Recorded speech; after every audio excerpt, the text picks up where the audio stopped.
Hi everybody, I'm Big Al with Country Music News International, and we're here at CRS in Nashville, and I have got the pleasure to talk with a very nice looking artist and a very talented young lady, and her name is Sarah Harralson, and she is from Knoxville, Tennessee. It's great to have you on Country Music News International. Thank you, it's great to be here.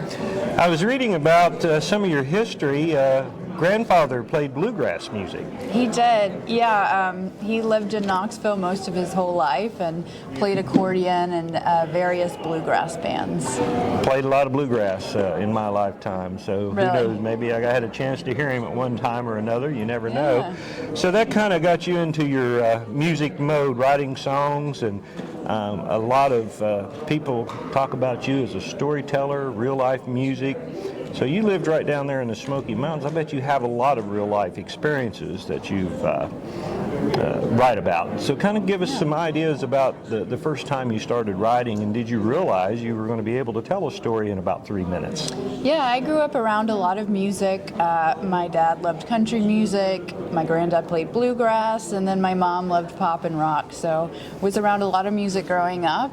And then just as a little girl when my parents separated, I didn't really have a way of expressing my emotions until I found songwriting, and that was kind of a way that I fell in love with being able to express my emotions, tell my stories, and that's how I fell in love with country music, just the storytelling aspect of that, and being able to put my stories into lyrics, and then it evolved into music too. So I began songwriting at a very young age.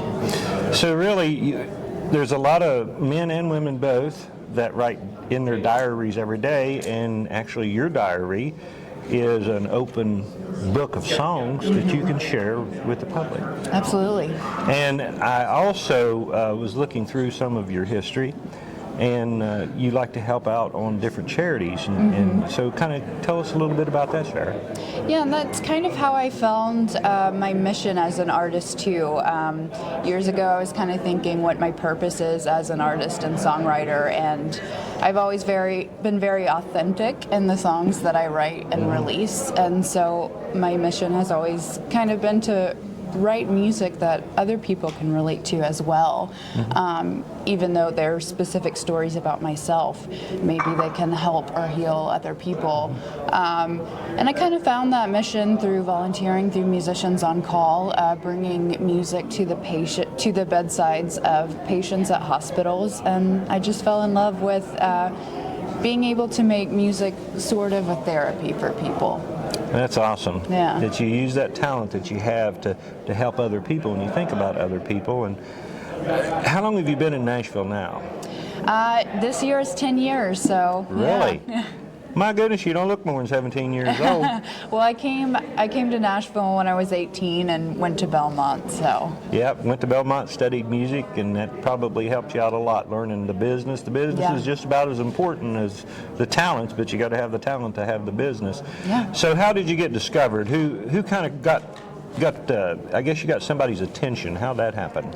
Yeah, so while I was at Belmont, I came across a couple producers and publishers. My second EP, I was working with a guy named Scotty Schultz, drummer for Shooter Jennings at the time, and he signed me into my first small publishing deal. So I worked with him for a little bit. He worked on my EP, Watered Down Whiskey, and through that I met Johnny Garcia, who ended up being my next publisher and producer for my latest album, Whiskey History.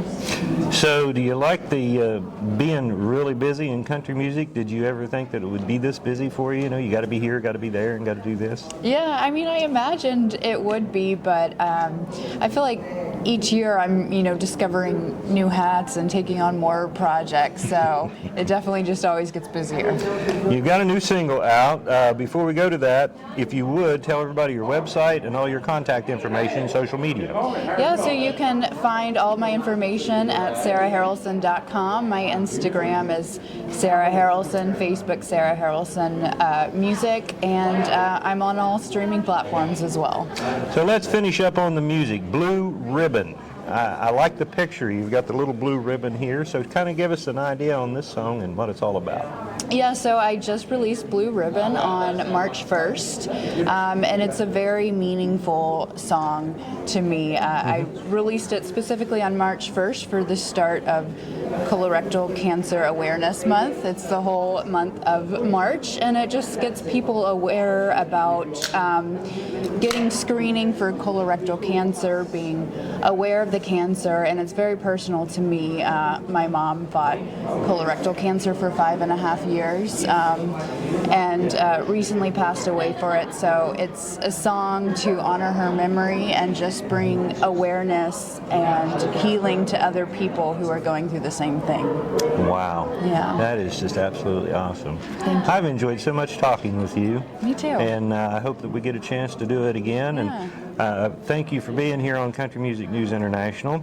Once again, we've been talking with Sarah Harralson and the new song, Blue Ribbon.